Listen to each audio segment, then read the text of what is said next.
Hello, this is how to reset your Y68 or D20 smartwatch. This will help to fix connection problems and many more issues. Touch the buttons few times until you see More. Touch and hold the button for 3 seconds and then touch the buttons quickly until you see Reset. Touch and hold the button for 3 seconds to reset the watch.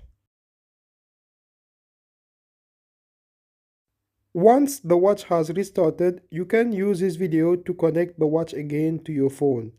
Thank you for watching this video and please subscribe to my channel.